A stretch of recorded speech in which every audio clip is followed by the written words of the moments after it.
Hello, royal folks. It's good to see you all here again. This is your regular dose of royal news and analysis. But before we start, please subscribe to my channel and click the bell icon. Thanks.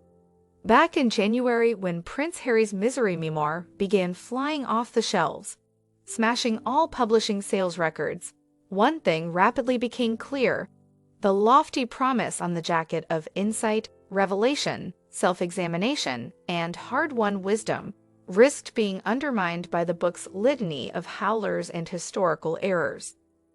Perhaps spotting the danger of this narrative, Harry's Pulitzer Prize-winning ghostwriter, John Moehringer, better known by his pen name J.R. Moehringer, tweeted some words from the American essayist Mary Kerr, which cryptically hinted at inadvertent mistakes in memories and memoir. The line between memory and fact is blurry. Between interpretation and fact, he wrote. For good measure, Moehringer shared a quote from Harry himself. "My memory is my memory. It does what it does, gathers and curates what it sees fit. And there's just as much truth in what I remember, and how I remember it, as there is in so-called objective facts." With that, the ghostwriter, who was reportedly paid around £800,000 for his work, and Harry settled back as the sales for Spare went off the charts, 3.2 million in the first week alone. But there was no attempt to address the mistakes, and amid all the bile Harry poured over the royal family, the blunders went unchallenged. On the other side, many assumed Harry must have been joking when he described in the book how Moehringer spoke to me so often and with such deep conviction about the beauty and sacred obligation of memoir. After reading his collaborator's pompous exposition on what he calls the art of ghostwriting and the trials and tribulations of working with the prince, it's clear he may have been entirely serious.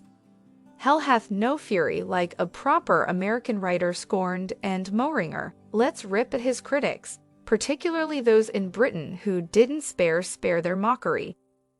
Without naming him, he singles out a review by the novelist Andrew O'Hagan in the London Review of Books, whose piece, headlined "Off His Royalty*", accused the American writer of showing off. Prince Harry has never read a book in his life, so his ghostwriter, J.R. Moehringer, invites a round of applause every time he goes all Sartre or Faulkner, wrote O'Hagan, who has his own experience of the genre, having ghosted WikiLeaks founder Julian Assange's memoir. Moehringer hit back by describing a long essay of O'Hagan's on his methodology for ghostwriting as sounding like Elon Musk on mushrooms, on Mars. O'Hagan was one of many reviewers who ensured that, while Spare was a financial triumph, it was less successful in the Sussex's battle for hearts and minds.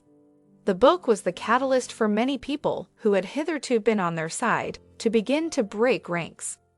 Worryingly for the Sussexes, this phenomenon was particularly observable in the U.S., the market so crucial to the California-based couple's ambitions.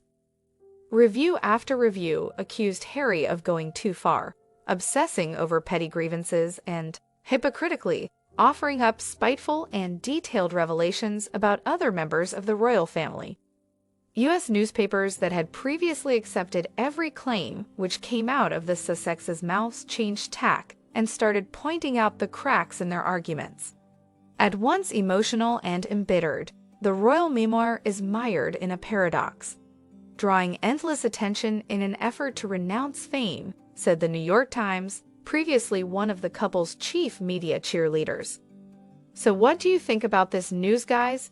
Please share your thoughts in the comments and let me know what you think. Until then, thanks for watching. We'll see you again with some more fascinating news about the royal family. Thank you.